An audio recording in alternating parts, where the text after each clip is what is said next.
이동형 뉴스 정면 승부. 이동형의 뉴스 정면 승부.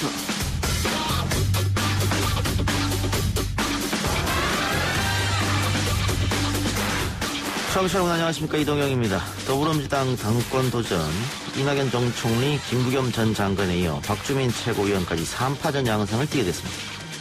이런 아쉬움 후에 반성, 고민을 딛고 나선 이유는 두려움 없는 개혁, 중단 없는 혁신을 통해 새로운 질서를 만들어보기 위해서입니다. 코로나 이후 전환의 시대를 맞아 시대를 교체하는 첫 번째 정당을 만들겠습니다. 발맞춰 전환하지 못하면 위기 극복도 없습니다.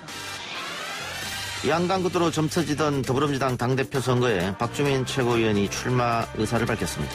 혁신과 위기 극복 등 당이 가야 할 길을 밝히며 조금 전 출마 기자회견을 마쳤는데요. 지난 2018년 전당대회에서도 21%가 넘는 득표로 최고위원에 올랐던 박주민 의원, 이번에도 파란을 일으킬까요? 잠시 후 1부에서 전화로 만나보겠습니다. 2부 기자 언박싱 코너에서는 서울시를 비롯한 주요 광역단체장 보궐선거를 놓고 혼란에 일고 있는 여당의 이야기 업데이트해드리고요.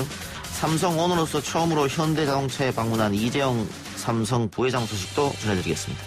이어 두 번째 인터뷰에서는 한림대 강남성심병원 이재갑 교수 연결해서 혈장치료제 본격 생산 전망과 백신 개발 소식 등 코로나19 대응 사항 점검해봅니다. 트럼프 대통령이 한국에 대해서는 두 가지를 자기 신념을 갖고 대통령이 됐어요. 한미 FTA 파기, 주한미군 철수. 집권하자마자 실행하려고 하는 뜻을 못 이룬 거죠. 그러다 보니까 자꾸 주한미군 문제를 의제화하고 부각시키는 경향이 있고 방위비 분담금 협상하고 연계해서 카드화하는 것 같다는 인상도 지울 수가 없습니다. 세 번째 인터뷰는 한미 군사동맹 관련 소식입니다. 방위비 분담금에만 관심이 있어 보이는 트럼프 대통령. 주한미군 철수론도 등장하고 있는데요. 미국 내부에서도 이견이 많습니다. 이 분야 전문가인 김종대 전 의원 연결해서 이야기 나눠보겠습니다. 오늘 박변 김판 시간에는 한동훈 검사장과 이동재 전 기자의 녹취록을 두고 벌어지는 논란과 조국 전 장관의 언론사 상대 손해배소 소송 등을 분석해보겠습니다. 7월 21일 화요일 이동희 뉴스 정면 승부 시작합니다.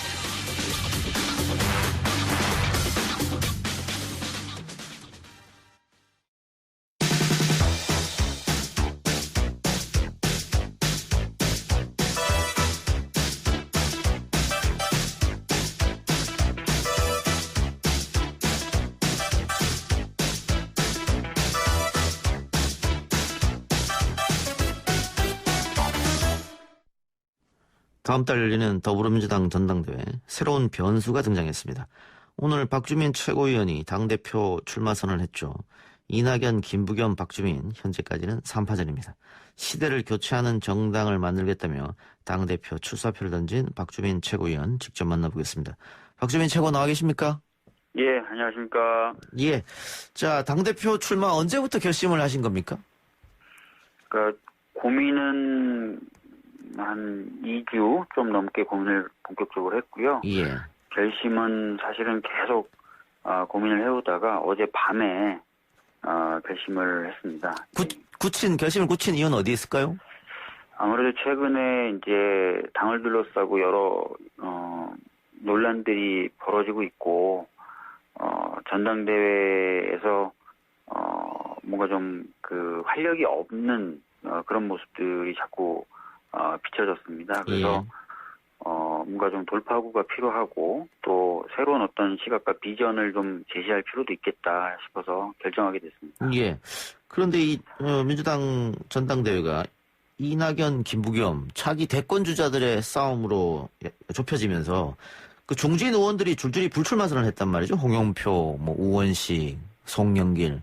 네. 이런 상황에서 박 의원님이 나서게 됐다. 좀 우회라고 생각한 분도 있을 것 같아요. 맞습니다. 저도 초기에는 이번 전당대회가 안정적으로 무난하게 치러지면 충분하다라고 생각했던 사람 중에 하나예요. 예. 근데 아까도 말씀드렸던 것처럼 최근에 이제 당을 둘러싼 여러 논란도 있었고 또 전당대회를 맞이하면서 좀 활력이 없다. 그리고 당이 좀 어떻게 해야 된다는 얘기나 논의가 많이 보이지 않는다라는 평가들이 나왔었어요. 예. 그리고 또 누구나 지금 전환을 얘기하고 또 위기 극복을 얘기하는데 당의 어떤 적극적인 역할이 분명히 필요한데 이제 그런 부분에 대한 메시지도 좀 부족한 것 같고요. 그래서 좀 출마를 해서 그런 이야기들로 당원들도 설득하고 대의원들도 설득하고 해야 될 필요가 있지 않을까 해서 나오게 됐습니다. 예. 180석 가까운 거대 정당의 당대표인데 재선 의원이다. 중량감이 좀 떨어지지 않느냐 이런 지적도 있는 것 같은데 어떻게 생각하십니까? 오늘 출마 선언 이후에 기자분들하고 이제 백브리핑 하는 과정에서도 그런 질문이 좀 나왔어요. 예. 상당히 좀 어리다고 볼 수 있는 그런 나이 아니냐. 그리고 예. 방금 말씀하셨던 것처럼 경력도 재선에 불과하지 않냐라는 예. 얘기도 나왔는데요. 어떤 고민을 하고 뭔가 가치를 새기고 또 비전을 제시하는데 경력이나 연륜도 중요하긴 하지만 어떠한 고민을 하느냐 또 어떤 내용을 갖고 있느냐가 더 중요하지 않겠습니까? 예. 그래서 제가 2년 동안 이제 최고위원으로서 당 지도부 활동도 했었었고 지난 4년 동안 누구보다도 치열하게 의정 활동을 했다고 좀 자부를 하는데 그 과정에서 생긴 저 나름의 고민 그리고 당을 바라보는 여러 가지 어떤 계획들 이런 것들이 있습니다. 그래서 단순히 이제 그런 연륜이라든지 경험만으로 판단하시기보다는 제가 갖고 있는 그런 고민들의 내용을 좀 봐주셨으면 예. 좋겠습니다. 예. 예. 이런 질문들이 죄송합니다만 결국은 서울시장 나가려는 포석 아니냐 뭐 이런 분석도 언론에서 하고 있는 것 같습니다. 잘 이제 보시면 아시겠지만 제가 서울시장 출마하겠다라고 말을 했거나 한 적은 없지 않습니까? 예. 이제 언론에서 이제 서울시장 후보로 적합하거나 또는 거론될 만한 사람들을 얘기한 거고요. 지금 현재는 제가 차기 서울시장에 대해서 고민하고 있거나 그렇지는 않습니다. 예. 그렇군요. 알겠습니다. 그러면 현실적으로 지금 당대표 선거 이낙연, 김부겸 의원 두 사람이 다 이제 비주류에 속하고요. 물론 민주당에서는 우리는 개파가 없다, 다 친문이다 이렇게 말씀은 하십니다만은. 네. 그래서 친문이 누구를 선택할 것이냐, 이낙연 쪽에 조금 기울었다 이런 얘기도 있는데 이 세 명 중이라면은 박주민 의원이 친문 아니겠습니까? 그럼 친문의 표가 박주민 의원한테 쏠린다 이렇게 혹시 기대하고 계십니까? 어떻습니까? 이낙연 의원님, 김부겸 의원님, 두 분 다, 아까 말씀하셨던 것처럼 비문이다라고 평가를 할 수가 없어요. 예.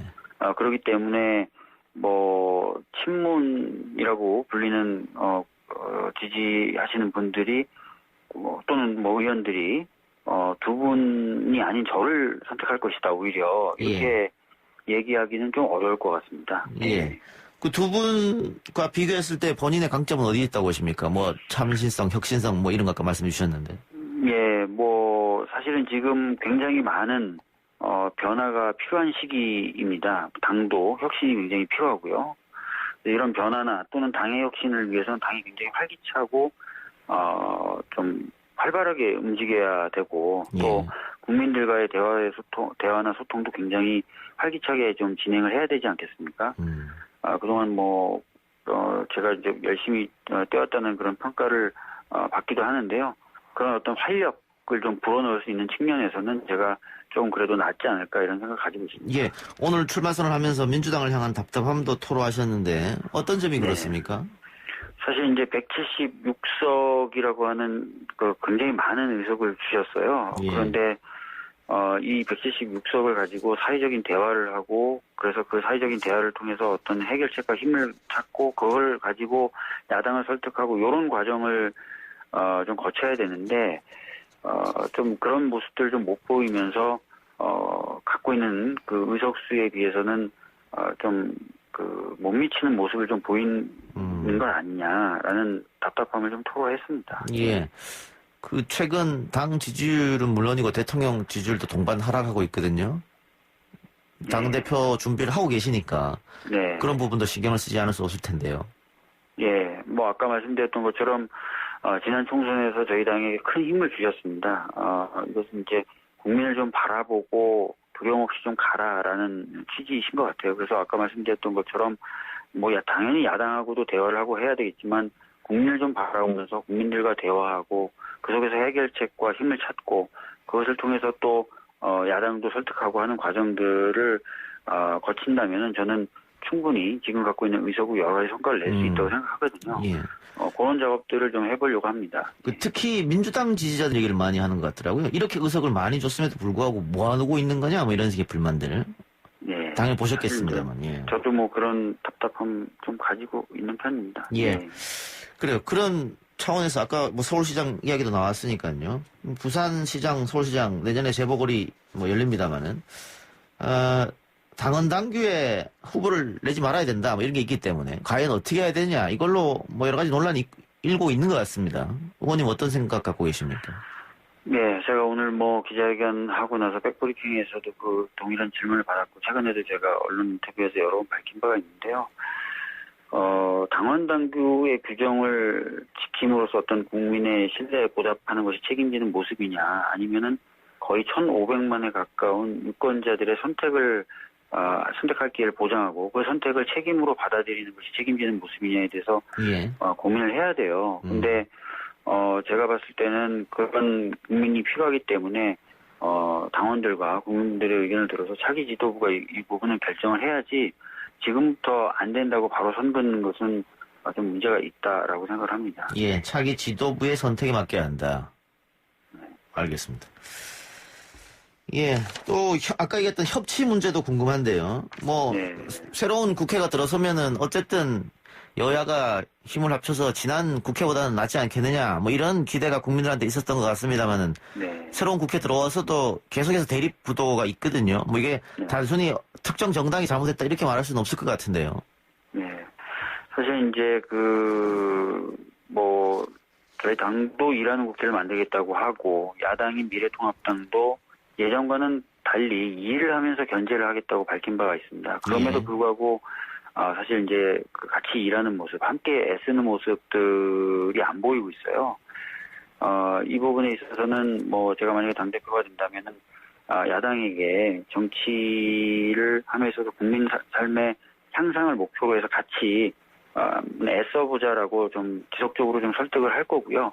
그리고 아까 말씀드렸던 것처럼 야당만 바라보다 보면 또 안 풀리는 문제들이 있습니다. 예. 이럴 때는 또 직접 국민분들께 호소도 하고 국민분들과 이야기 나눠서 거기서 생기는 어떤 힘으로 또 야당들을 다시 설득하고 이런 과정들을 계속 밟아 나가야 될 것 같아요. 그래서 이런 과정들을 아주 좀 유기적으로 그리고 신속하게 지속적으로 좀 하는 것이 차기 당대표의 역할 중에 하나가 아닐까 이렇게 생각됩니다. 그럼 구체적으로 여쭤보죠. 공수처 같은 문제는 야당이 네. 협조해주지 않으면 출범 자체가 불가능한 건데 지금의 법상 네. 끝까지 야당이 설득이 안 된다, 협조가 안 된다. 그럼 어떻게 하는 겁니까? 만약에 이제 저희들이 계속 설득해도 안 된다면, 예. 당연히 이제 국민분들과의 얘기와 대화를 통해서 공수처가 필요하다고 지금 시급히 출범을 해야 된다라는 그 여론이 만들어질 수 있겠죠. 예. 그러면은, 그 정도 상황이 온다면 당연히 이제 법 개정을 통한 출범, 이런 것들도 고민해 볼 수 있다고 생각합니다. 예. 그리고 아까 서울시장 이야기하면서 결국은 차기 지도부에서 결정할 문제다 말씀하셨는데 열린민주당과의 합당 문제도 남아 있을 것 같습니다. 그것도 역시 차기 지도부의 선택이다 이렇게 보고 계신 겁니까? 지금 지도부는 사실상 이제 임기가 한 달여밖에 안 남아서요. 지금 아마 얘기하기는 좀 어려울 겁니다. 예. 그래서 이제 열린민주당과의 합당 관계나 이런 것도 결국은 차기 지도부가 결정을 해야 될 문제인 것 같고요. 예. 저는 양당의 당원들이 뭐 화학적 결합도 가능하다고 보는 사람 중에 하나예요. 예. 그렇기 때문에 이 부분에 대해서도 순리적으로 좀 풀리지 않을까 이런 기대를 가지고 있습니다. 예. 자, 어제 민주당 원내대표가 행정수도 이전에 대해서 얘기를 했습니다. 국회는 물론이고 청와대도 다 옮겨야 된다, 세종으로. 그런 얘기를 했고 이재명 경기도지사도 어제 동의한다 이런 얘기를 했단 말이죠. 네. 그런데 오늘 주호영 미래통합당 원내대표가 행정수도 이전은 이미 헌재에서 위헌 결정을 내린 사안이다 이렇게 부정적으로 밝혔습니다. 네. 이 문제에 대해서는 어떻게 풀어나가실 생각이십니까?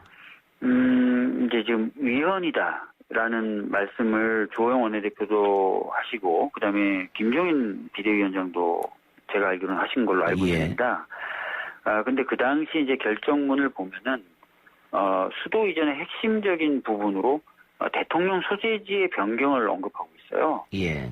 그렇기 때문에 이제 국회라든지 정부기관의 이전은 그 위헌 판결의 핵심에서는 벗어난 부분이고 얼마든지 예. 가능하다라는 것입니다. 그래서 지금 이제 야당이 들고 있는 주장은 논리적으로 좀 안 맞는 얘기고요. 그래서 이런 부분에 대해서는 뭐 당연히 충분히 설득이 가능할 거다라고 보고 있습니다. 예. 그래서 좀 설득을 하는 작업을 당연히 해야 될 것 같고요.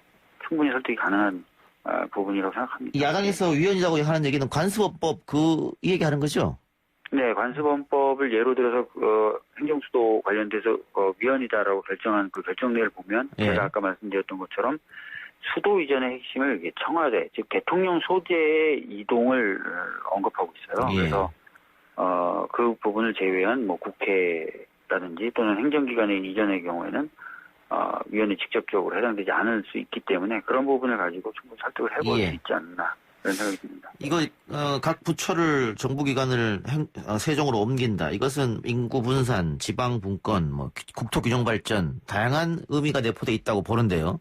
네. 행정기관만 옮겨갔을 때 이런 효과가 나타나겠느냐? 조금 더 나아가서 뭐 국공립대학을 지방으로 옮긴다든가, 네. 뭐 대기업을 옮긴다든가 여러 가지 이야기가 나오고 있는데 혹시 그 이야기 당에서 나오고 있습니까? 그런 안들도? 뭐 지금 이제 김태년 원내대표가 그 교섭단체 연설에서 밝힌 것 이상의 얘기는 이제 좀 더 논의가 필요한 부분이 있습니다. 근데 예. 저 개인적으로는 어떤 생각을 가지고 있냐면 사실 이제 여러 가지 인프라가 수도권에 집중돼 있으면서 인구가 집중되는 것 아니겠습니까? 예. 그리고 그렇게 집중돼 있는 인프라 중에 가장 크게 이제 지목받고 있는 것 중에 하나가 학교입니다. 예. 근데 저는 이제 그 전국에 이제 거점 대학이라고 불리는 데가 한 10군데 되는데요. 그 10군데에 좀 집중적인 투자를 해서 그 수준을 상당히 올리고 그런 10군데의 거점 대학을 네트워크로 묶어서 어느 학교를 다니든 비슷한 수준의 교육을 받을 수 있고 졸업을 하면은 졸업장은 다 똑같은 예를 들어 같이 뭐 한국대라고 하면 한국대 졸업장을 주는 방식으로 교육의 집중도도 해결할 수 있다고 보거든요. 예. 그런 것까지 이제 뒷받침이 된다면 실효적인 어떤 분산 대책이 될 수 있을 거라고 생각합니다. 알겠습니다. 마지막으로 당대표 출마 공식으로 선언하셨으니까 나 좀 뽑아달라고 청취자들에게 한마디 해주시기 바랍니다. 예, 어떻게 보면은 어린 나이다라는 평가를 받을 수 있지만 사실 제 나이가 그렇게 어리진 않습니다. 예. 예, 뭔가 새로운 시도를 하고 또 역할을 하기에 충분한 나이라고 생각하고요. 비록 정치적 경험이 짧더라도 또 여러 가지 고민들을 해온 것들이 있으니까 그 내용을 보고 판단해 주셨으면 좋겠고요. 정말 정치가 필요한 시기입니다. 모든 분들이 어렵고 힘들다고 하소연하시는 이 시기에 정치가 사라졌다는 평가를 많이 받는데 정치를 다시 여러분들 곁에 현장에 보내는 역할을 하고 싶습니다. 예. 의원님 오늘 인터뷰 고맙습니다. 예, 감사합니다. 예, 지금까지 더불어민주당 박주민 최고위원이었습니다. 1부 수사 마치고요. 2부 기자 언박싱 코너로 돌아옵니다.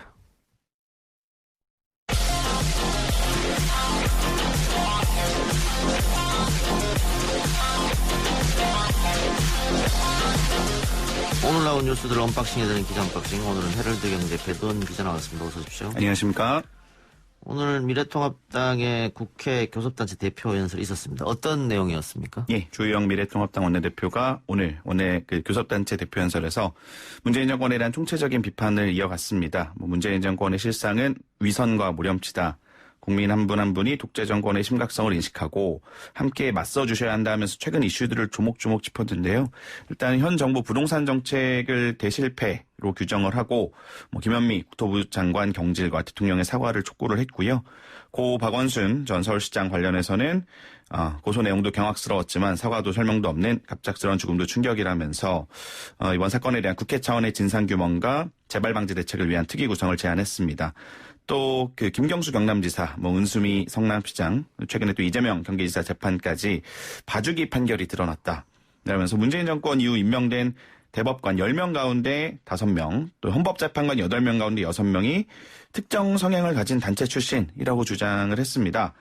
그러면서 또 윤석열 검찰총장에 대해서는 조국 전 장관이나 울산시장 선거 공작 등의 수사를 이어가자 여권이 나쁜 검사로 만들어 쫓아내기 급급했다라고 비판을 했고 마지막으로는 북한과 관련해서도 비판을 했어요. 지난 3년간 정권이 추진한 평화 프로세스가 북한의 조롱과 모멸로 화상이 완전히 무너져 내렸다라고 진단을 하면서 박지원 국정원장 후보자 임명에 대한 비판까지 내렸습니다. 예.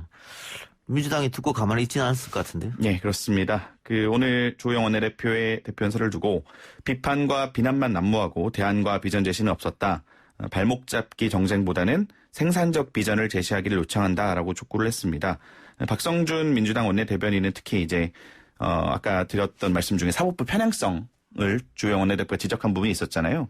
그러면서 이걸 반박을 하면서 문재인 정부에서 임명된 3명의 대법관이 이재명 경기지사 재판에서 반대 의견을 냈다. 예. 그러면서 사법농단을 일삼던 지난 정부 세력들이 할 얘기는 아니다라고 받아쳤습니다.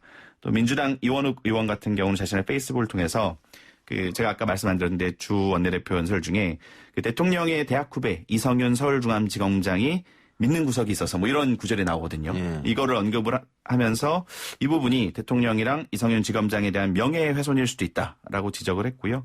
정의당도 김종철 선임대변인이 입장을 내고 대안 없이 비판만 나열해서 제1야당의 대표 연설이라기에는 부끄러운 수준이라고 논평을 했습니다. 그렇군요. 자, 민주당이 드라이브를 걸고 있는 행정수도 완성 논의가 계속 되고 있는 겁니까? 네, 그렇습니다. 지난 2004년 다들 아시죠? 관습헌법 이론을 내세운 헌재의 위헌 결정으로 사실은 거의 15년 이상 수면 아래에 가라앉아 있었는데요. 전국 쟁점으로 다시 부상하는 모양새입니다. 민주당 김태년 원내대표가 오늘 원내대책회의에서 시대 변화에 따라 관습헌법이 얼마든지 달라질 수 있다. 국토 균형 발전 차원에서 행정수도 완성의 필요성을 진지하게 검토해달라고 요청을 했고요. 그러면서 국회에는 행정수도 완성 특위 구성을 제안했습니다. 그럼 이낙연 의원도 여야가 합의를 하거나 헌재에 다시 의견을 묻는 방법이 있을 수 있다라고 거들었고, 김부겸 전 의원도 자꾸 수도권으로 몰릴 수밖에 없는 현실을 두고 대책을 세워봐야 한계가 있으니까 국토 균형 발전 철학을 되살려보자고 하는 뜻인 것 같다. 라고 찬성의 뜻을 밝혔습니다. 박병석 국회의장도 오늘 김경수 경남지사 예방을 받은 자리에서 국가균형 발전은 우리가 꼭 추진해야 될 과제다. 세종국회가 성사가 되면은 국가균형 발전 역할을 선도할 수 있을 것이라고 힘을 좀 실어줬습니다. 예. 근데 미래통합당은 수도권 가밀에서 필요성에는 공감. 그러나 민주당이 갑자기 이 문제를 꺼낸 것은 부동산 문제로 코너에 몰리니까 화제를 전환하기 위해서 하는 거 아니냐 이런 의심을 하는 것 같아요. 네, 그렇습니다. 민주당이 수도권 부동산 가격 폭등 문제, 그린벨트 최근에 해제 논란, 이런 것에 대해서 국민 시선을 돌리기 위해서 꺼내든 카드 아니냐라고 날을 세우고 있는데요. 이제 그러면서도 이제 결국 이해 당사자이자 피해자로 볼 수 있는 20에서 40대 세대, 2040 세대, 또 서민과 중산층 내 집 마련을 해야 되는 또 충청 민심을 의식해서 대놓고 이제 또 반대를 하지는 못하고 있어요. 그러면서 이제 조건부로 논의 가능성을 열어놓은 모습인데요. 주호영 원내대표는 오늘 기자들과 만난 자리에서 이미 헌재에서 위헌이 났던 문제다. 위헌 문제가 해결되고 난 뒤에 논의해야 된다라고 말을 했고, 그러면서 이제 수도권 집값이 상승하니까 이거 행정수도 문제로 관심을 돌리려고 꺼낸 주제다. 행정수도 이전이 아니라 세종시 자체를 좀 더 발전시키기 위한 방안이라면 법이 허용하는 범위 내에서 논의할 생각이 있다라고 설명을 했습니다. 예. 근데 지금 수도권 인구가 비수도권 인구를 추월했고, 이런 식으로 계속 서울로 하게 되면 지방은 공동화 현상이 일어날 수밖에 없지 않습니까? 우리나라가 갖고 있는 고질적인 사실 문제죠. 이 문제 다시 한번 생각을 해볼 필요가 있는, 물론 헌재에서 이야기는 했습니다.만 그게 관습헌법이겠잖아요. 그렇죠. 조선 시대부터 내려오는 수도는 서울이어야 된다. 그게 참 알겠습니다. 예. 여기서 다양한 논의가 예전에도 있었으니까요. 예. 이른바 검언 유착국도 논란이 계속되고 있는데, 사부에서 자세히 다루긴 하겠습니다만, 구속된 이동재 전 채널A 기자 측이 한동훈 검사장과의 대화 녹취록 전문을 공개했습니다. 어떤 내용이었습니까? 예. 그동안에 이제 보도를 많이 보셔서 아시겠지만, 이동재 전 기자하고 한동훈 검사장, 윤석열 총장의 최측근으로 불리죠.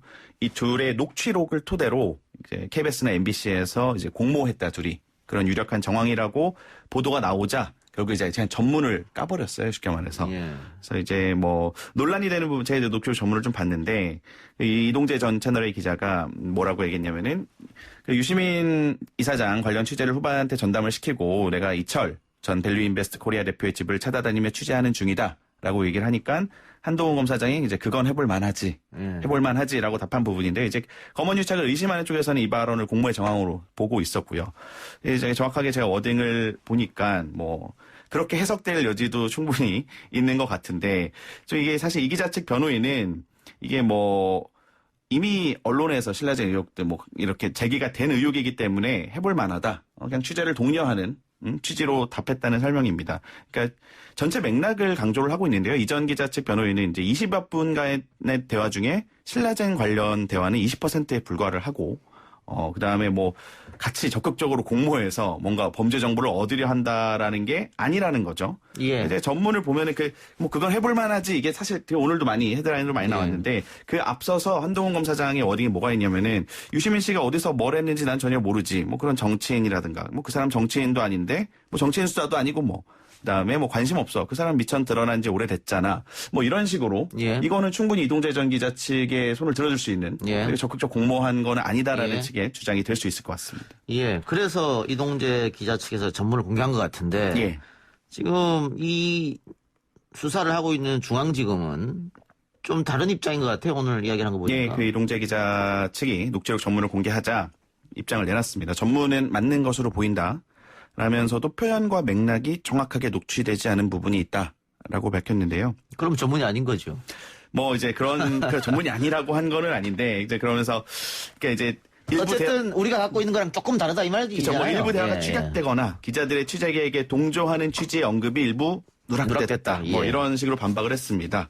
그러면서 이제 뭐 범죄 혐의 유무는 이 특정 녹취록만이 아니라 앞으로 수집될 다양한 증거를 종합해서 판단해야 된다라고 했는데 이 전 기자 측이 또 즉각 재반박을 했어요. 의도적으로 누락하거나 축약한 부분이 전혀 없고 의미 있는 내용이라면은 구속영장이 나왔을 텐데 오늘 공개된 내용이 전부다라고 재반박을 했습니다. 그래서 아무래도 양측 공방이 이어지는 가운데 또 이제 뭐 진중권 전 동양대 교수 같은 경우 저격을 해서 KBS나 MBC가 오히려 역으로 수사에 몰린다는 거죠. 검언 유착이 채널A와 검찰의 유착이 아니라 KBS와 MBC가 검찰에 유착해서 이런 보도를 내고 있는 거 아니냐.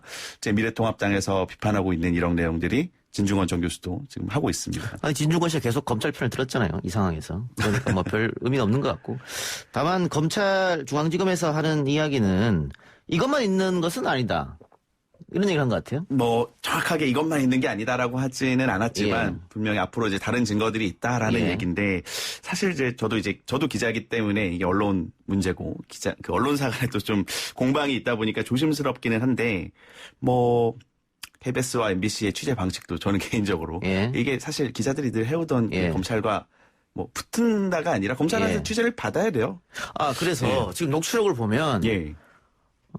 이동재 기자가 한동훈 검사장한테 무슨 취재하려는 게 아니고 어떻게 보면 지금 내가 이런 걸 하고 있다 보고하는 느낌이 좀 들어서 이 어떤 관계인가 정말 뭐 그런 의심은 좀 들었어. 뭐 이상하게. 제가 뭐 그 팩트를 알지는 못하지만 뭐 두둔하는 게 아니라 보통 예. 기자들이 사실 뭐 이제 그 정도의 차이는 있겠지만 자기가 쭉 이런 걸 하고 있다라고 예. 하면서 말을 끌어내는 식의 좀 예. 취재를 많이 하기는 합니다. 그러니까 그러면 그걸 녹취를 왜 했을까? 그게 그렇잖아요. 녹취하는 것도 좀 평상시 대화를 다 녹취하진 않을 거 아닙니까? 아무리 기자라고 하더라도. 다 녹취하지는 않죠. 다 녹취하지 않는데 친구들도 가끔 술 먹다가도 너 녹음하고 있는 거 아니냐고 그렇죠. 예. 물어보는 경우가 있는데. 그래, 하여튼 뭐 이 사건은 이동재 기자가 지금 구속된 상태고 수사시민위원회부터 시작해서 좀 줄줄이 대기되고 있으니까. 예, 앞으로 공방과 어떤 진실 공방이 많이 나올 것으로 보입니다. 지켜봐야 될 것 같습니다. 예.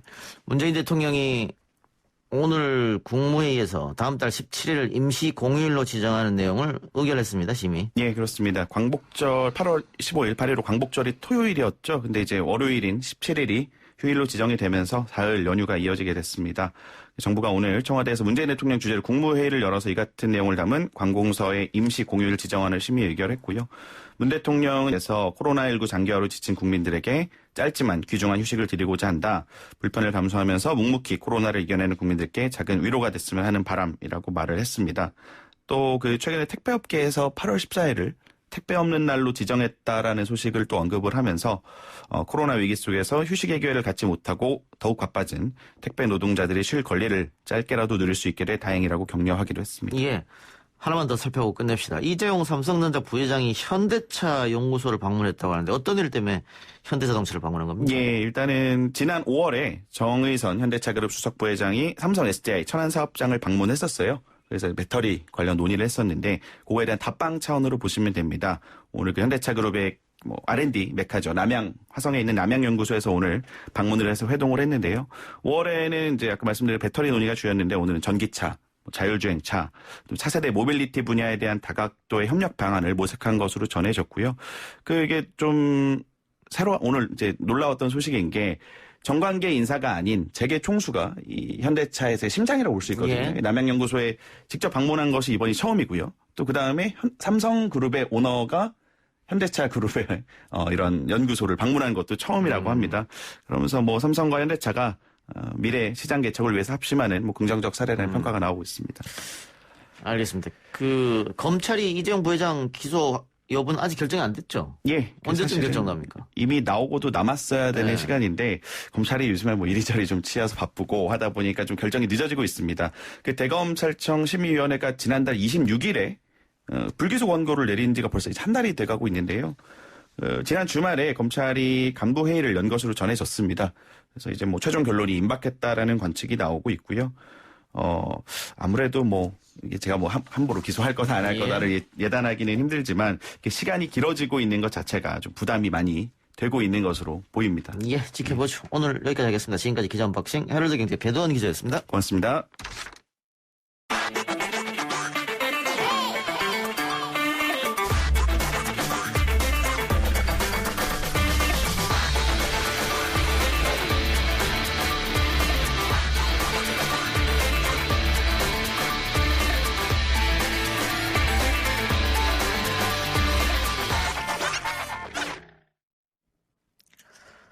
좀처럼 잡히지 않는 코로나19 감염병 예방 관리만으로는 그 종식을 가늠해 보기 어려울 것 같습니다.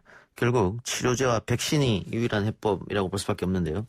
최근 국내에서는 혈장 치료제가 본격 생산에 들어갔고 영국 옥스퍼드에서는 백신 실험이 성공적이었다고 합니다. 그 이외에도 음식에 따른 전염력 차이 등도 알려졌는데 코로나19 대응 사항과 현황 한림대학교 강남성심병원 이재갑 교수 연결해서 들어보겠습니다. 교수님 나와 계십니까? 네, 안녕하세요. 네, 안녕하십니까. 혈장 치료제 임상 시험을 위한 제재 생산이 이미 시작됐고 8월엔 생산 완료다 이런 얘기가 들리던데 일단 네. 혈장 치료제가 뭔지 또 어떻게 치료 효능이 있는지 정리 좀 부탁드리겠습니다. 네, 혈장 치료제는 이제 확진돼서 회복된 분들이 예. 이제 헌혈을 해주시면 예. 그 헌혈한 혈장에서 코로나19의 이제 효과적인 그런 항체들을 이제 농축시켜가지고요. 어허. 그래서 이제 치료제를 만드는 방법입니다. 그래서 예. 이거는 이제 확진되고 나서 회복된 분들의 혈액이 좀 많이 모여야지 여러 명 거를 만들 수 있거든요. 예. 그래서 이제 그 자발적인 참여를 해주시는 게 현재는 제일 중요한 상황이고요. 지금 이제 그게 만들어지면 이제 임상 연구가 진행이 될 거고요. 예. 임상 연구를 통해서 이제 환자한테 사용해서 효과가 있다고 하면 이제 그게 시판이 될 수 있는데 빠르게 진행되면 올해 말도 가능하다 이렇게 이제 업계에서는 얘기를 하고 있습니다. 예. 근데 교수님 이야기처럼 완치자의 혈장 공여가 가장 중요할 텐데 저번에 언론 보도를 봤더니 혈장 공여하신 분이 극소수라고 나와 있더라고요. 일단 조금 늘어서 한 4,500명 정도 제가 됐다고 얘기는 들어서 예. 이 정도면 이제 임상연구 진행할 수준은 되거든요. 예. 근데 이제 실제로 이제 임상연구 끝나면 이제 실제 환자한테 써야 되려면 좀 더 많은 분들이 좀 동참을 해주셔야 될 상황이긴 합니다. 그래서 뭐 다른 여타 국가와는 달리 우리나라는 이 코로나19 진단 혹은 치료 여기에 많은 돈이 국가 재정으로 들어갔지 않습니까? 그렇다면은 혈장 공여를 의무적으로 하면 어떨까 이런 이야기도 나온 것 같은데 그건 어렵겠죠, 현실적으로. 사실은 이제 임상연구 윤리가 있고요. 예. 어떤 약제를 만들 때 여러 이제 IRB라든지 이런 이제 윤리적인 문제들을 고려를 해야 되는데 예. 강제적인 상황들은 좀 민주국가에서는 이제 선택할 수 있는 예. 부분이 아니라고 생각이 듭니다. 예, 답답해서 한번 여쭤봤습니다. 네, 예. 예, 근데 효과는 어떻게 보세요? 만일 뭐 실험도 당연히 이루어지고 해야겠습니다. 임상 실험도 이루어지고 해야겠습니다만은 그 치료 효과가 과연 있느냐 하는 문제. 네, 효과적인 항체 부분만 잘 걸러져서 그 부분이 농축돼 있다면 특히 중증 환자에서는 어느 정도 효과를 볼 수 있지 않을까 이렇게 이제 기대를 좀 하고는 있습니다. 예. 근데 결국은 백신 개발이 가장 중요하다 이런 얘기가 들리는데요. 외국 지금 백신 개발 현황 어떻습니까? 우리도 뭐 하고 있긴 합니다만 조금 뒤쳐졌다 이런 평가가 있던데 같이 설명해 주시죠. 우리나라도 지금 이제 백신 한 가지 종류는 제 일상 연구의 첫 번째 단계 연구가 이제 시작은 됐고요. 예. 이제 외국 같은 경우는 이제 첫 번째 임상 연구 끝난 결과들이 속속 지금 발표되고 있는데, 일단 뭐 화이자에서 발표한 것도 있고요. 그 다음에 영국의 이제 옥스퍼드 대학하고 아스트라제네카에서 발표한 거, 또한 이제 미국의 모더나, 중국에서도 있어서 이제 네 군데가 좀 빨리 진행이 되고 있고 일상 결과들은 대부분 이제 고무적인 결과들을 좀 보고 있어서 예. 이제 빨리만 진행된다 그러면 국가에 따라서는 올해 안에 이제 시판이 가능할 수도 있다 이런 얘기가 나오고는 있습니다. 3상 들어간 데도 있나요? 삼상이 시작된 게 이제 그 영국에서 만들고 있는 그 옥스퍼드에서 만드는 게 브라질에서 삼상이 이미 시작이 됐고요. 그다음에 유럽, 영국을 포함한 유럽에서의 삼상이 이번 달 말이나 다음 달 초에 예상이 돼 있어서 현재 연구상으로는 제일 빨리 진행되고 있고요. 그다음에 이제 모더나, 미국의 모더나의 회사도 삼상 이번 달 안에 시작될 거로 생각이 돼서 두 백신이 좀 빨리 진행되고 있고요. 이제 중국 백신률도 삼상이 진행되고 있다고는 얘기 들었는데 거기는 이제 소식을 자주 이제 접할 수는 없는 상황입니다. 예. 그런데 뭐 삼상이 끝나고 최종 개발이 된다고 하더라도 이 전 세계에 공급을 해야 되지 않습니까? 충분히 공급할 수 있겠느냐, 양이. 그런 걱정도 됩니다. 일단은 이제 자국 중심으로 이제 공급을 하려고 생각을 하고 있어서 아마 타국가들은 조금 더 늦게 받게 될 가능성이 높은데 지금 미국이나 영국이나 유럽이 지금 선택하는 방법이 삼상 연구가 진행되는 시점에서 보통 연구 결과를 보고 대량 생산을 시작하는데 이번에 급하니까 삼상 연구 진행하는 중간에 아예 대량 생산을 하겠다. 그래서 결과가 나쁘면야 뭐 버릴 수밖에 없는 상황이지라도 하도 급하니까 결과가 좋으면 대량 생산해 놓은 거를 바로 접종하겠다 이렇게 지금 계획을 세우고 있어서 그래서 이제 올해 아니나 내년 초에 이미 이제 그런 국가에선 접종이 시작될 수도 있다는 얘기를 하고 있습니다. 예.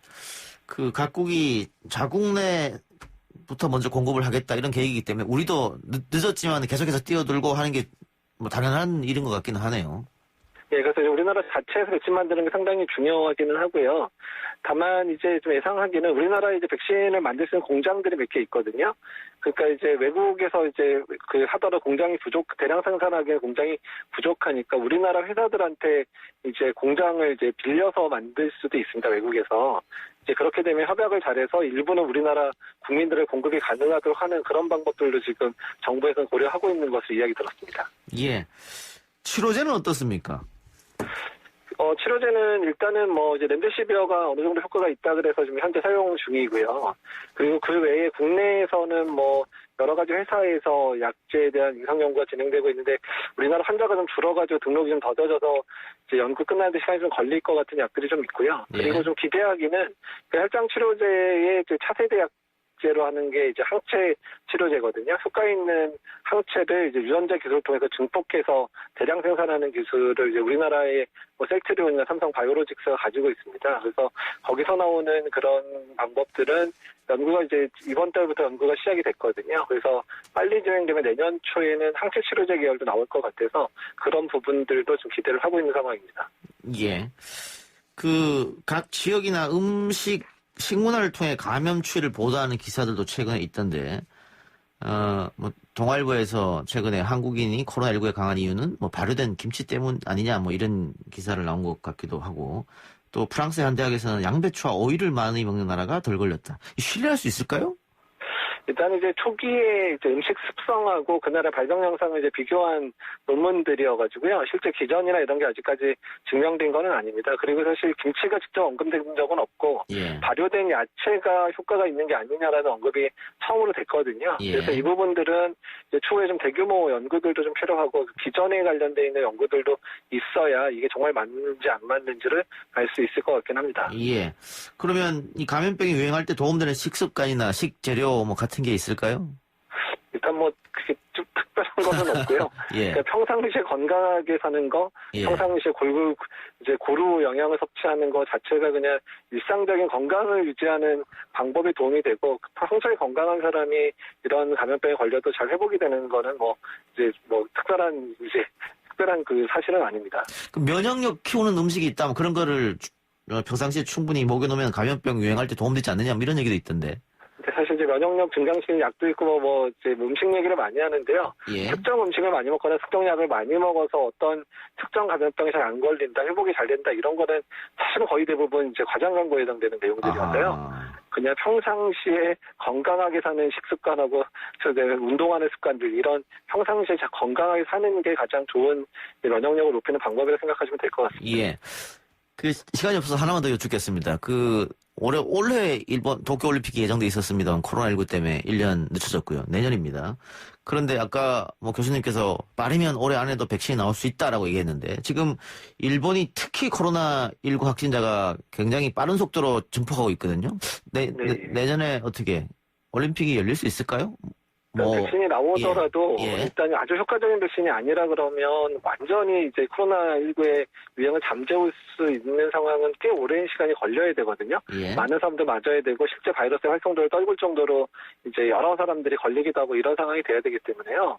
아마 전반적인 코로나 상태가 백신이 나오더라도 내년 말이나 돼야 아마 안정이 되지 않을까 전 세계적으로는. 그래서 아마 저의 예상으로는 올림픽이 어렵지 않을까 이렇게 예상을 하고 있습니다. 예. 알겠습니다. 교수님 오늘 인터뷰 고맙습니다. 예, 감사합니다. 네, 지금까지 한림대 강남성심병원 감염내과 이재갑 교수였습니다. 아 글쎄 안 들려 들을 뉴스 없어 아무 뉴스도 귀에 들어오지 않아 듣고 또 들어도 들을 뉴스 없어 만든 게 2%야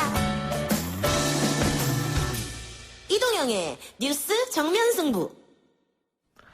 YTN 라디오 이동의 뉴스 정면승부 3부 시작합니다. 미 국방부가 주한 미군을 포함해 전 세계 해외 주둔 미군을 철수시키기 위한 여러 방안을 백악관에 제시했다. 라는 월스트리트 저널 보도가 나온 이후에 미국 내 야당인 민주당은 물론이고 트럼프 대통령의 친정인 공화당에서도 비판이 들립니다.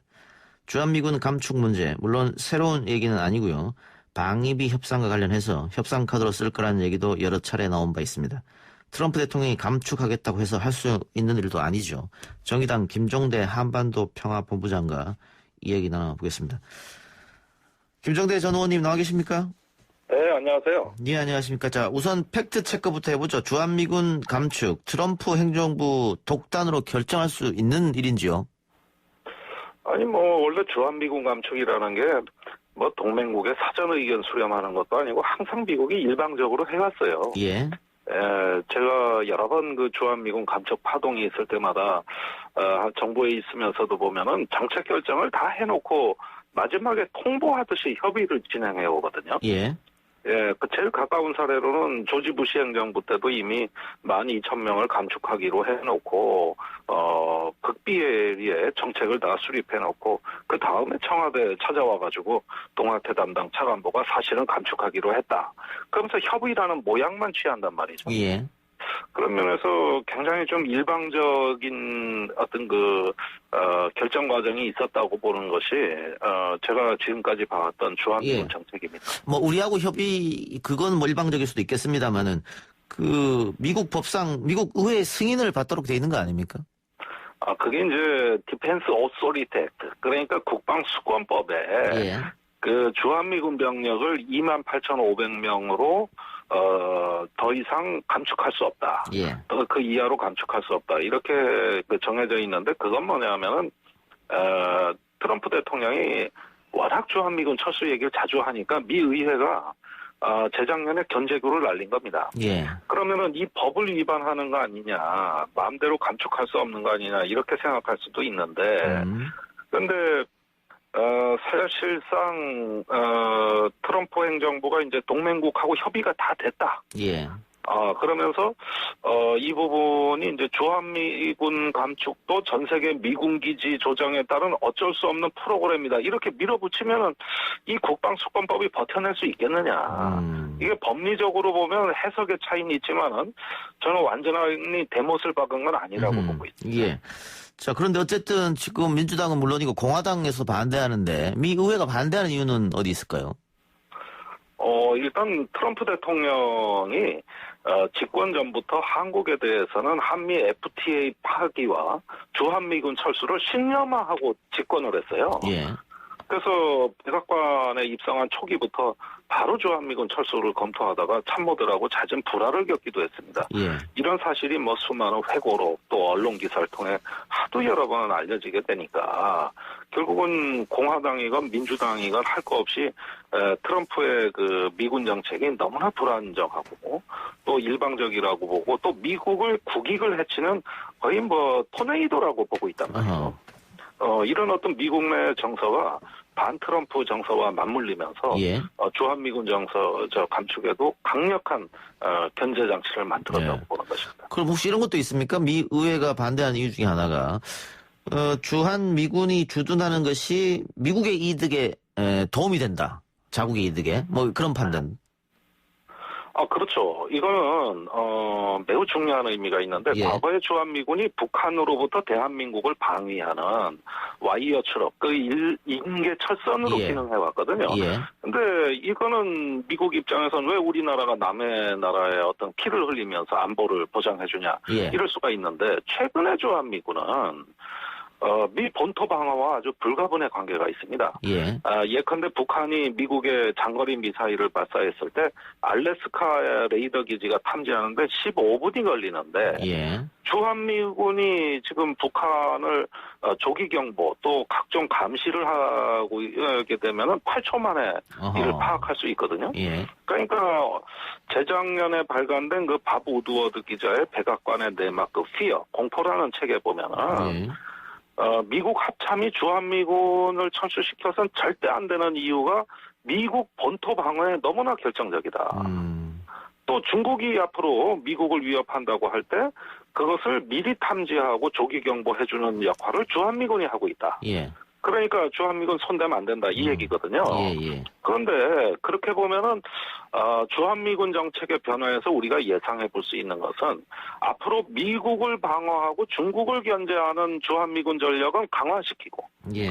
반면에 그 남북한 간의 재래식 분쟁에 이렇게 연루될 수 있는 어떤 재래식 전력은 감축시키는 이런 이중 전략으로 갈 거라는 건 뭐 충분히 예상해 볼 수 있지 않느냐 예. 생각이 됩니다. 근데 그 인계철선 이야기는 뭐 대북한에 관계된 이야기고요. 그 최근 들어서는 결국은 대중국 견제를 위해서라도 주한미군이 있어야 되지 않겠느냐 이런 이야기가 좀 나오고 있는 것 같습니다. 예, 그렇습니다. 그러니까 예컨대 한국에 배치된 사드 레이더 같은 경우, 예. 지금 중국에서 사드 레이더파를 자신들 중국 내에서 검출했다고 하는 거거든요. 예. 그 전자파 레이더 같은 예. 경우. 그러면서 상당히 어떤 이것이 그 중국 견제용이다, 압박용이다 이렇게 하고 있고. 중국은 또 계속 그 얘기를 했죠. 예. 네, 우리나라 서해안에 배치된 평택, 군산, 오산 이런 어떤 전력들에는 이제 상당한 어떤 전략 자산들, 항공 자산이 배치돼 있고 이런 것들이 중국 포위 전략의 일환이라고 보고 있어요. 물론 미국은 부인을 하지만 어쩔 수 없이 이제 중국 포위 전략으로 가고 있는 건 사실이고 그러다 보면은 주한미군의 변경이 생기고 여기서 어떤 힘의 공백이 생겼을 때는 이게 미국과 중국 간의 어떤 지정학적인 변화를 예고하는 신호로 예. 인식될 수 있기 예. 때문에 그래서 미국에서는 특히 중국 견제론자들이 예. 주한미군 철수를 반대하는 것입니다. 예.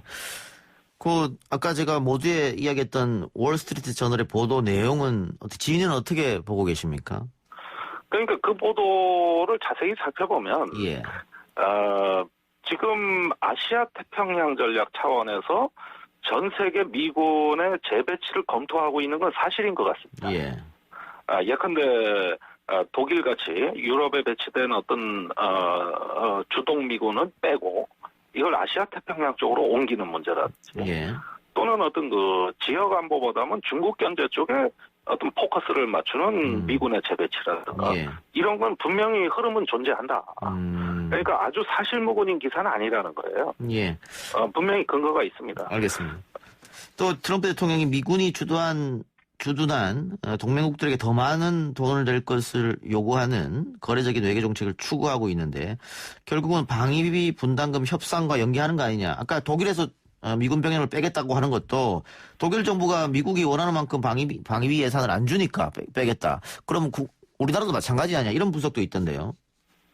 예, 같은 문제입니다.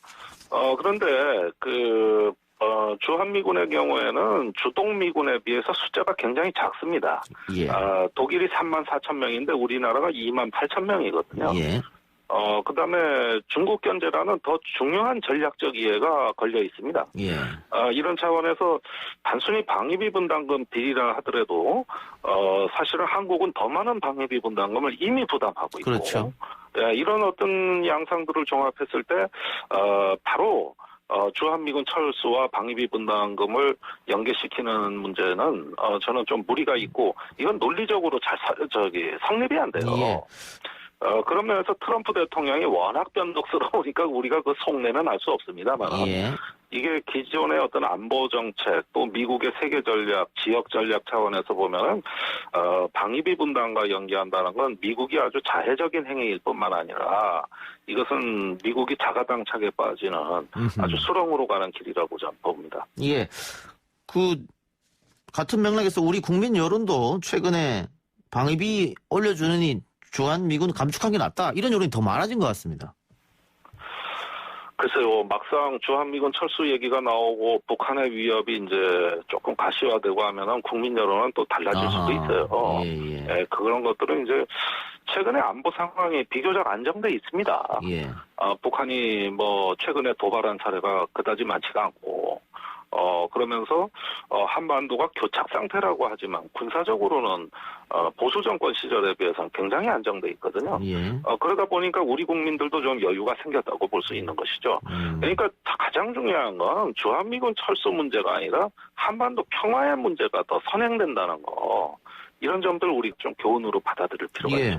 근데 이번님 아까 전에 미국에서 방위비 분담금 계속 올려달라고 하면 그건 자책거리다 이런 말씀하셨습니다만은 미국은 계속해서 협상을 조금 딜레이 시키면서 올려달라고 하는 거 아니겠어요? 우리가 계속해서 무시 전략으로 갈 수는 없을 것 같은데요. 아니 이제 처음에 13% 올린다 이러니까 트럼프 대통령이 그 협상팀의 안을 거부해버렸고 그 다음에 50% 올린다 이러니까 문재인 대통령이 거부를 했단 말이에요. 예, 다시 원점으로 왔죠.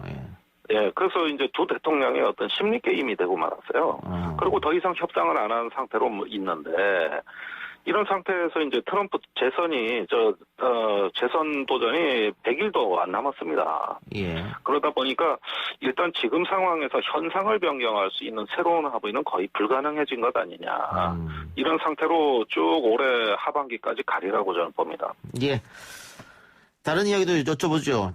이인영 통일부 장관 후보자 인사청문회가 이제 곧 열립니다. 내일 모레 개최 예정인데요. 북한도 아마 관심 있게 지켜보지 않겠느냐 이런 생각이 드는데 일단 야당에서 미래통합당입니다. 미래통합당에서는 국정원장 후보자는 반드시 낙마시키겠다 이런 생각인 것 같고요. 이인영 후보자에 대해서는 청문회 과정에서 문제가 있다면은 어떻게 하겠다 이런 생각 같은데 어떻게 보고 계십니까?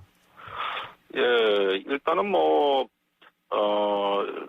국정원장에 대해서는 북한과 내통했다. 이런 어떤 상당히 거친 표현까지 써면서 단단히 벼르고 있는데, 통일부에 대해서는 좀 애매모호함이 있습니다. 사실은 이인영 후보자가 상당히 북한에 대해 관심이 많은 사람이에요. 또 통일 정책에 대해서도 나름 또 식견이 있는 사람인데 그렇다고 해서 자신의 어떤 그 색깔을 드러내는 여태까지 공개적인 언행이 많지는 않았습니다. 그런 점에서 조금 더 상황 파악이 필요하다고 보는 것 같고 또 한때 원내대표를 지냈기 때문에 얼마 전까지 협상 파트너였다는 어떤 국회 내 동업자 의식도 좀 작용한다고 저는 생각이 들고요. 이런저런 어떤 상황 때문에 미래통합당은 한 놈만 패자. 이런 어떤 그 집중 전략으로 간 거 아니냐. 이렇게 보면은 통일부 장관 그 청문회 통과는 다소 저는 좀 낙관적으로 비춰집니다. 현역 불패가 또 작동하겠네요. 아이고 그러니까 이런 게 이제 국회 동업자 의식이라고 제가 말씀드리는 건데 그런 면에서는 국회에서도 어떤 보이지 않는 손이 있다. 나름대로 서로 간에 이제 서로를 훤히 들여다보는 또 그러면서도 서로 그 공격을 억제하는 이런 어떤 그 부분들이 원내대표 출신 현역 국회의원은 갖고 있다고 봅니다. 그러면은 이인영 후보자는 무난하게 통과되리라는 전제하에 이인영 후보자가 통일부 장관이 된다면 남북관계의 새로운 돌파가 될 수 있다고 보십니까? 어떻습니까? 근데 지금까지 내놓은 이인영 후보자가 제시한 추석 때 이산가족 상봉이라든가 또 백두산 불 또 대동강 술을 우리 어떤 쌀이라든가 의약품과 교환하자든가 이런 발상들은 아직 북한이 수용할 만한 제안들이 아니거든요. 우리한테는 뭔가 일을 한다는 심리적 위로를 줄지 모르겠으나 사실 북한으로서는 한결같이 이런 거 도대체 뭐하러 제안하는 거냐 이런 식의 어떤 그 좀 반응이 있을 가능성이 크고 사실 북한은 다른 걸 바라고 있죠. 어떤 그 미국을 설득하겠다. 유엔 안보리를 설득하겠다. 좀 이런 차원에서 말이 나오기를 기다리는 건데 제재를 해제해달라 이 말이겠죠 결국은. 그래서 미국의 워킹그룹에 뭐 이런 걸 제안하겠다는 말도 했습니다만은 설령 잘 된다 하더라도 북한으로서 그렇게 매력적인 제안은 아니에요. 다분히 청문회용이라고 봅니다. 금강산 개별 관광도 마찬가지입니까? 금강산 개별 관광에 대해서는 북한은 관심 없다고 일찌감치 입장 표명을 했어요. 예. 사실 북한이 바라는 거는 과거와 같은 수준의 금강산 관광 재개를 얘기했는데 그 부분에 대해서 우리 정부 입장이 없이 우회로를 제시하니까 예. 아무래도 이 기대치에 못 미치거든요. 예. 그러니까 여태까지 실망스러운 반응을 많이 내놨죠. 그럼에도 불구하고 우리는 또 개별 관광이라도 전 시작을 해야 된다고 봅니다. 작은 것부터 일단 시작을 해야 되는데 북한 성에는 안 차겠죠. 그러나 예. 그럼에도 불구하고 일단 디딤돌을 하나씩 놓는다는 그런 자세는 필요하다고 봅니다. 알겠습니다. 8월에 한미연합훈련은 어떻게 해야 한다고 보십니까? 이 부분이 가장 애매한 건데 예. 지금 한미가 웬일인지 말이 없어요. 예. 이거는 북한과의 협상을 염두에 두고 있는 신호로 봐야 되겠습니다. 거기에다가 코로나19로 인한 어떤 전염병 확산 가능성. 그렇죠. 예. 예, 이런 부분들 때문에 지금 무언가 정책 검토를 하고 있는데 제 생각에는 일단 좀 연기하는 쪽으로 가지 않겠느냐. 지금 예전에 하던 수준대로 8월에 하게 되면 이제 또 파국이 불을 보듯 뻔하기 때문에 예. 일단은 이것도 북한하고의 어떤 그 심리전 게임이 시작됐다고 저는 보고 있습니다. 뭐 북한하고 관계도 관계입니다만 의원님 말씀처럼 코로나19 문제도 있으니까는 말이죠. 그러니까 이게 자꾸 지금 주한미군이 6월에 인사이동이 있어요. 예. 그러니까 8월에 훈련을 하는 이유가 6월부터 주한미군에 이제 새로운 그 보직 장교들이 들어오거든요. 그래가지고 그 전쟁 절차를 숙달하기 위해서 8월에 하는 건데 공교롭게 요즘 주한미군 확진자가 많아진 이유가 바로 여기에 있습니다. 새로운 유입자들이 많은 것이죠. 예. 알겠습니다. 조금 지켜보죠. 오늘 인터뷰 고맙습니다. 네, 감사합니다. 네, 지금까지 정의당 김종대 한반도 평화본부장이었습니다. 3부 순서 마치고요. 4부 박변과 김판 코너로 돌아오겠습니다.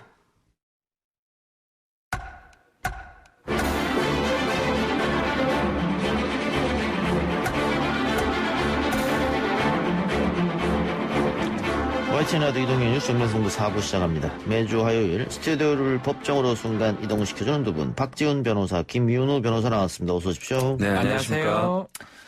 2부 언박싱에서도 배두원 기자와 함께 이동재 전 채널A 기자 측이 공개한 녹취록 이야기를 했었는데요.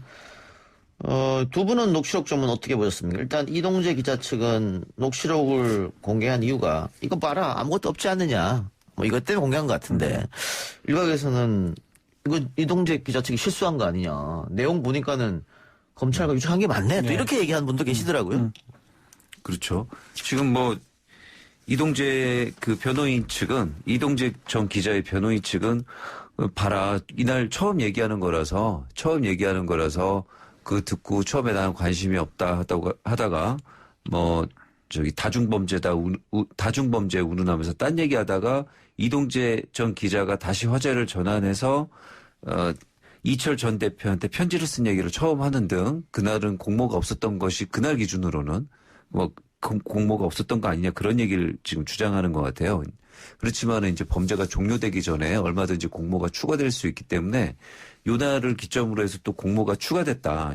이것은 이제 공모가 시작되는 과정을 잘 보여준다. 이런 주장이 지금 같이 갈리고 있는 것 같습니다. 예. 지금 하여튼 서로 지금 똑같은 녹취록을 제시를 하는데 한쪽만 이렇게 끊어서 보여주는 양상이거든요. 예.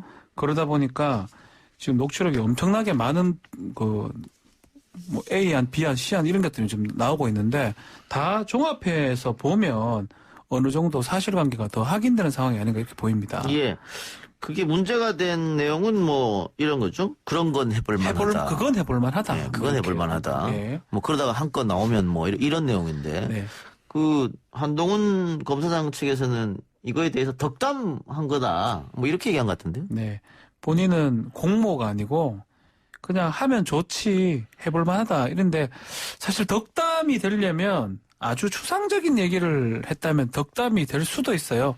뭐 이렇게 취재를 하고 싶다. 근데 구체적으로 좀 내용이 나온다 그러면 이게 덕담으로 볼 수 있는지 또 그 수사기관이나 검찰에서 서울중앙지검에서 어느 정도 증거를 갖고 있는지에 따라서 이게 덕담인지 공모인지 가려질 것으로 지금 보입니다. 그러면 이 녹취록만 놓고 봤을 때는 공모했다고 보기는 어려울 수도 있지만 그 중앙지검에서 이거 말고 다른 게 있다면 종합적으로 판단했다 플러스 이런 거잖아요. 알파가 돼야 될 것 같아요. 예. 특히 중앙지검의 담당 형사 부장이 얘기했던 것하고 이동재 전 기자를 구속하는 과정에서 법원에서 영장 판사가 얘기했던 부분, 상당한 부분이 실체적 진실이 접근했다, 상당히 입증됐다, 이렇게 두 가지가 얘기가 됐거든요. 예. 요거 녹취록 정도만 봤을 때는 그 정도는 아닐 수가 있기 때문에 다른 증거들과 합쳤을 때 그 가능성이 있지 않을까 이렇게 추측해 볼 수가 있습니다. 일단은 뭐 변호인 측, 이동재 전 기자의 변호인 측에서 자꾸 이렇게 공개를 하고 있는데 19일에 한번 공개를 하고 오늘 21일 이틀 만에 다시 공개를 했거든요. 근데 19일에 공개했던 내용이 공개했던 내용 중에서 빠졌던 부분이 아까 말씀하신 그런 거 한 건 하다 걸리면 되지 그건 해볼 만하다 그 부분 아니겠습니까? 예. 예, 근데 그 부분이 오늘 추가가 되면서 이게 다다라고 했는데 실제로 또 19일 전문과 대조를 해보니까 삭제된 부분이 나왔어요. 조금 달라요. 예. 예, 거기서 한동훈 당시 차장검사가 진짜 그렇게 유시민 노무현재단 이사장의 VIK 강연료 문제를 이동재 기자가 말을 꺼내니까 한동훈 차장검사가 이렇게 답을 하거든요. 진짜 그렇게 많이 하면 그게 거기 있는 사람에게 강연하고 지식을 전달하는 문제가 아니라 그런 사람들이 와서 강연했다는 것을 밖에 홍보하는 것에 있어서 주가 저작 차원이잖아. 그것도 이렇게 한 부분 이렇게 말을 하니까 이동재가 맞장구 치는 부분 등등을 또 삭제를 했거든요. 예. 그리고 오늘 오후에 중앙지검은 사안과 관련성 있는 내용 중에서 일부 대화가 많이 빠졌다면서 그 빠진 내용이 일부 대화가 축약되거나 기자들의 취재 계획에 동조하는 취지의 언급이 일부 누락돼 있어서 그 표현과 맥락이 정확하게 녹취되지 않는 부분이 있다는 입장을 밝혔다고 합니다. 예. 근데 뭐 다시 거기에 대해서 이동재 기자 측이 재반박한 것 같은데. 그렇죠. 재반박했죠. 예. 네, 거기에 대해서 재반박은 축약이나 뭐 네네. 이런 거 하지 않았다 뭐 그런 거잖아요. 네네, 그게 맞습니다. 다다 이런 얘기 했는데 예, 예. 아까 박준 변호사 이야기처럼 오늘 서울중앙지검에서 이것만 갖고 판단한 건 아니라의 뉘앙스로 말을 했기 때문에 예. 사실은 녹음 자료를 갖고 저는 이제 개인적 생각입니다. 저도 예. 뭐 수사를 했던 입장에서 보면 결국은 이걸 녹음했던 사람, 우리가 지금 계속 주목하는 사람 백모 기자, 후배 기자가 있어요. 예. 이 사람은 참고인 조사를 받았을 가능성이 아주 높거든요. 이 녹음 자료를 바탕으로 해서 그 장소에서 어떤 내용들이 더 오갔고 또 녹음 안 된 내용들까지 그 사람한테 백모 기자한테 많이 물어봤을 가능성이 예. 큽니다. 예. 지금 저희가 딱 눈에 띄는 부분은 녹음 자료 빼고는 백모 기자의 진술 그런 부분들이 합쳐진다면 이제 증거에 좀 더 다가가지 않았을까 이런 생각을 좀 해봅니다. 예. 그 백모 기자가 어느 정도의 증거를 갖고 그렇죠. 있느냐. 뭐 이 대화만 갖고 있는 건 아니라는 얘기가 더 나오기 있을 때문에. 가능성이 있지 않을까. 안 그러면 그 수사하는 입장에서 뭐 상당한 진실에 근접했다 이런 말 하기가 쉽지가 않거든요. 네. 그것도 내부 전산망 이걸 쓰기도 하고 또 이 사건 자체가 되게 검찰 내부에서도 첨예한 대립이 있는 사건인데 또 그게 강요 미수죄가 영장 발부까지 갔던 상황이기 때문에 예. 그냥 우리가 지금 보고 있는 내용만이 있다 이래 보기엔 좀 어려워 보입니다. 예. 이 강요 미수 사건임에도 영장을 청구했고 영장이 발부됐고 그걸 봤을 때는 이것만 갖고 하진 않았을 것이다 이 말씀이죠? 저는 강요미수죄가 영장을 청구한 사례도 제가 본 적이 별로 없고요. 예. 발부된 사례도 제가 좀 찾아보려고 했는데 잘 안 찾아지더라고요. 예. 그만큼 좀 드문 사례가 아닌가 생각이 들어요. 예. 자, 어쨌든 검언유착국 사건으로 이동재 전 채널A 기자는 회사에서 해고됐고 이제는 구속까지 된 상태입니다. 한동훈 검사장도 곧 소환 임박했다 이 얘기가 나오는데 뭐 소환을 거부했다 뭐 네, 이야기도 지금 있고요. 벌써 한 검사장은 계속 언론이나 이런 데서는 본인의 입장이 자기는 채널A 취재에 관여한 사실도 없고 어떠한 형태로든 기자와 신라젠 수사팀을 연결해주거나 수사에 관여한 사실 전혀 없다면서 수사팀이 벌써 3번째 출석 요구를 했는데도 계속 불응을 하고 있다라고 합니다. 아마 이거는 또 제 생각일 수도 있는데 24일 날 검찰 수사심의위원회가 예정돼 예. 있습니다. 예. 뭐 이재용 부회장하고 연결 뭐 시킬 수밖에 없는데 그때도 검찰이 영장 청구를 한데 그때는 기각이 됐습니다. 예. 사건 다 딴 사람 했지만 그 다음에 수사심의에서 반대 결과가 났습니다. 불기소 결정에 수사 중지 권고가 났거든요. 이걸 좀 생각하고 있는 게 아닌가 생각이 들어요. 일단은 이 사건 관련해서 이동재 전 기자 쪽은 영장이 났지만 본인이 조사를 받아버릴 뿐면 벌써 24일 날 수사심의에서 별로 안 좋다고 판단이 돼서 계속적으로 조사를 미루고 있고 또 한편으로는 이게 뭐 언론 플레이인지는 말 수는 없습니다. 예. 사실은 그냥 가만히 있고 조사받으면 끝이에요. 뭐 녹음 자료를 뭐하러 국민들한테 알려줍니까? 우리가 알아서 뭐합니까? 우리는 뭐 알 필요가 없는 내용을 계속 공개하는 게 뭐 이동재 전 기자 측이긴 하지만 그 변호사가 한동훈 검사장하고 친해요. 네. 다 같이 친하기 때문에 주진우 전 검사. 주진우 변호사죠. 지금은 이게 수사심의하고 뭐 연결 지을 수밖에 없지 않을까 생각이 듭니다. 근데 어쨌든 이동재 전 기자에게 구속영장이 떨어졌기 때문에 윤석열 검찰총장이 코너에 몰린 거는 사실 아니냐. 무리한 수사가 아니었나. 무리한 수사 뭐 지휘, 감독, 특히 전문수사단, 수사심의 이거 한 이유 자체가 처음에는 뭐 범죄가 안 되기 때문에 그렇게 얘기를 했는데 어쨌든 간에 수사팀이나 뭐 법원 과정에서 범죄가 됐기 때문에 구속영장이 난 거거든요. 그러니까 처음에 서울중앙지검에서 이동재에 대한 구속 수사가 필요하다고 지휘에 올렸을 때 그렇죠. 검찰총장이 반대했지 않습니까? 안 된다고 그랬죠. 예. 처음에는 내 측근 사건이기 때문에 관여하지 않겠다고 했다가 안 된다고 하고 중간에 끼어들어서 수사를 못하겠기 때문에 그 이동재 기자의 영장 청구가 만일 법원에서 반려가 됐다고 하면 그러면 검찰총장한테 힘이 실리는 그런 모양새인데 발부가 됐기 때문에 이거는 그러면 중앙지검에 힘이 실리는 모양이겠다. 중앙지검장한테 힘이 쏠리고 윤석열 총장이 이제껏 했던 뭐 검사장 소집 회의까지 뭐 별의별 걸 다 했잖아요. 법무부 장관하고 대립하기도 했고 그 부분에서 명분을 좀 많이 잃는 모양새다 이렇게 보입니다. 예, 그래서 아마 고민이 깊을 겁니다. 윤석열 총장도. 네. 그래서 그럽니까? 오늘 조선일보가 윤석열 눈 항상 충혈 몸무게도 4에서 5kg 줄어 이런 보도를 했는데 이게 이런 걸 왜 보도합니까? 제 몸무게 줄었는 게 뭐. 저는 이거 무슨 북한 김정은 보도인 줄 알았어요. 아니 몸무게가 4kg, 5kg 줄은 게 이게 윤석열 검찰총장의 몸무게가 줄은 게 과연 뉴스의 가치가 되느냐 이런 비판이 충분히 있을 수 있는데 그러면은 결국은 조선일보에서 이렇게 보도한 뭐 이유는 있을 거 아니에요. 뭐 어떤 이유로 보도를 했다고 보세요?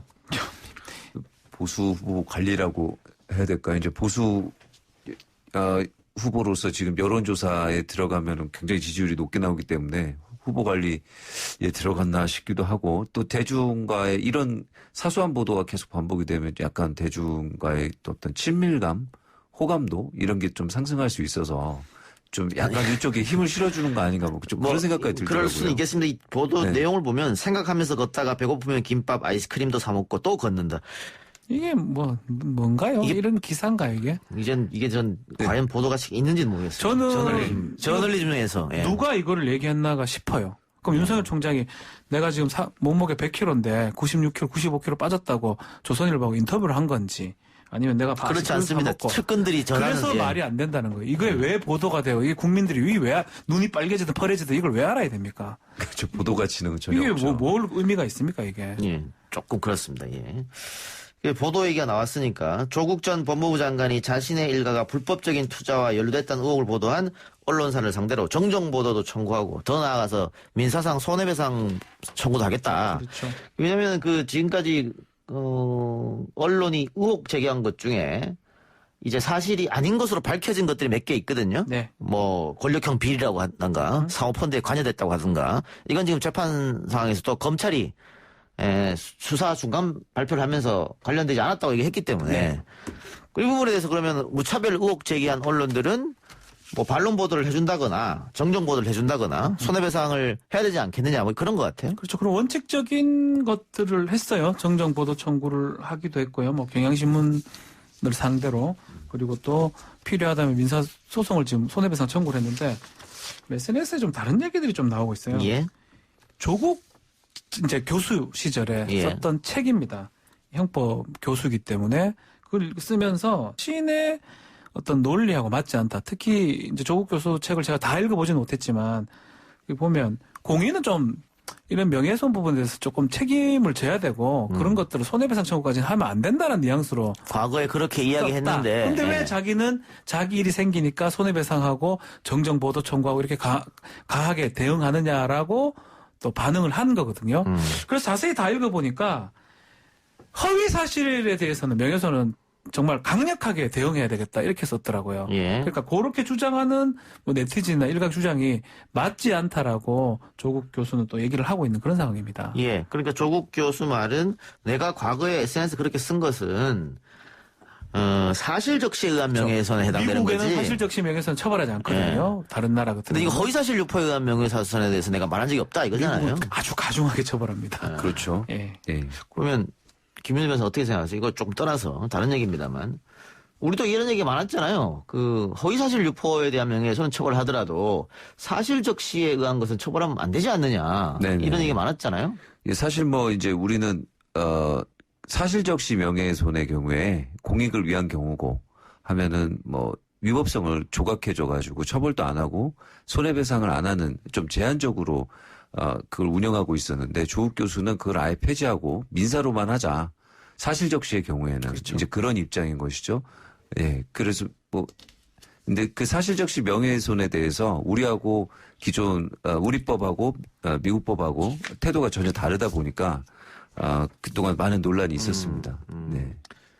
저는 개인적으로 사실적시에 의한 명예훼손은 처벌하지 않았으면 좋겠다는 생각이 드는데 김변호 변호사 어떻게 보십니까? 여기에 대해서? 사실적시 명예훼손이 사실은 좀 악용이 많이 됐었죠. 예, 그 무슨 취재나 보도에 있어서 어떤 근거를 가지고 보도하는데도 일단 거액의 소송을 제기하고 또 민형사 소송을 제기해서 형사 고소 같은 걸 제기해서 입을 막는 수단으로도 많이 쓰였기 때문에 좀 그런 것은 좀 우리 이번 국회에서 한번 검토를 해서 법 개정하는 것도 어떨까 싶긴 합니다. 몇 가지 뭐 범죄 중에 뭐 이제 낙태죄는 좀 이제 뭐 헌법재판소 얘기가 나왔지만 한 3가지 정도 중에 하나가 이겁니다. 사실적시한 명예훼손죄, 제한 변호사에서 많이 좀 보는 것, 또 문제됐던 직권남용죄. 예. 그 한 3가지 범죄는 이 뭐 범위 정하기도 어렵지 않고 이거 비범죄해야 되는 거 아니냐, 아니면 좀 더 구체적으로 만들어야 되는 거 아니냐, 이런 논의 제기가 많이 되고 있는 범죄 중에 하나들입니다. 알겠습니다. 근데 다시 조국 전 장관 얘기로 가서 경향신문을 상대로 정정보도를 신청했던데 당시 경향신문 보도가 어떤 내용이었습니까? 그 내용은 이제 조국 사모펀드 투자 다음 해 운용사의 얼굴 없는 53억 이런 제목으로 기사를 썼는데요.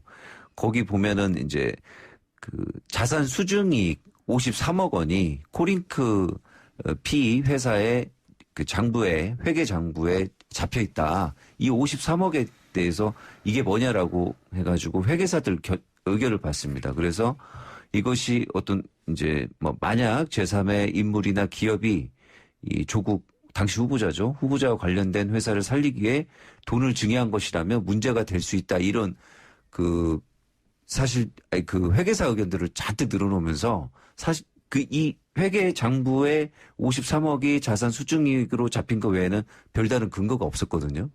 그런데도 이제 뭐 거의 추측만 가지고 53억 원이 마치 좀 제3자가 뇌물로 준 거 아닌가 뭐 이런 식의 인상을 줄 수 있게끔 그렇게 보도가 나갔었고요.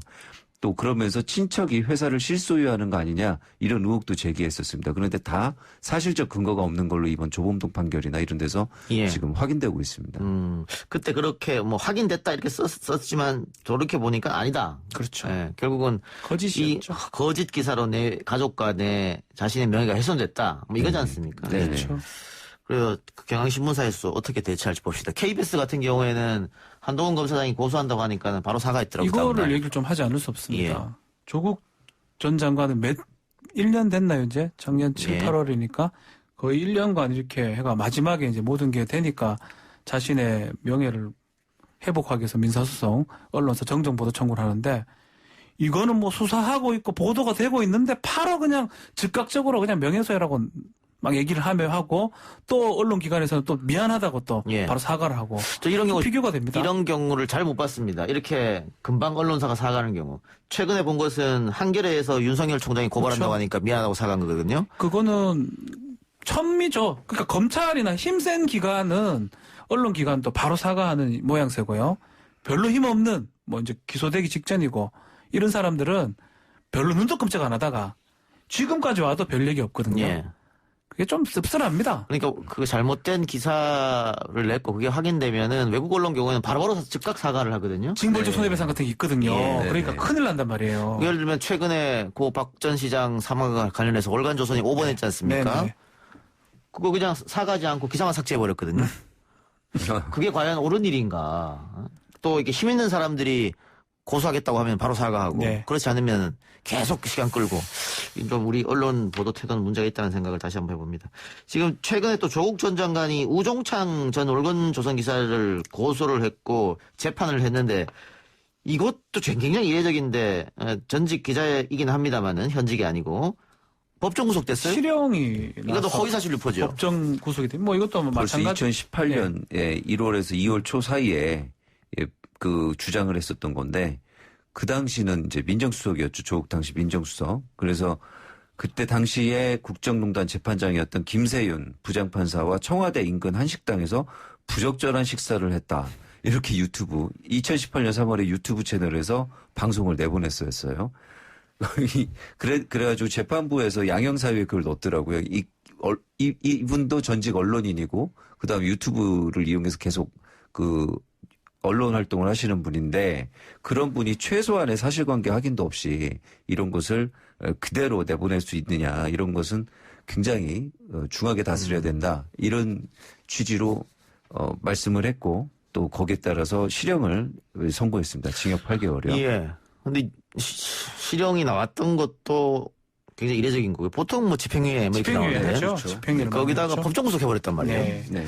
그만큼 좀 법원 태도가 가짜뉴스 얘기를 하지만 이 따라가는 건 좀 늦었거든요. 아마 제가 봤을 때 유튜브나 이렇게 여기서 했던 것 중에 가짜뉴스 같은 걸 퍼뜨렸을 때 처벌받는데 강하게 처벌받는 첫 사례로 보이거든요. 지난번에 전직 개그맨 현직 기자인 이재포 씨도 그런 건 이제 법정 구속됐죠. 인터넷 신문이었고요. 그 효과상으로는 더 크다고 봐야 될 것 같고 이거는 본인이 운영하는 유튜브 같은 데서 이제 했던 건데 어쨌든 간에 제 생각에는 좀 철퇴를 내리기 위한 첫 번째 시도가 아닌가 법원에서 그런 생각도 좀 듭니다.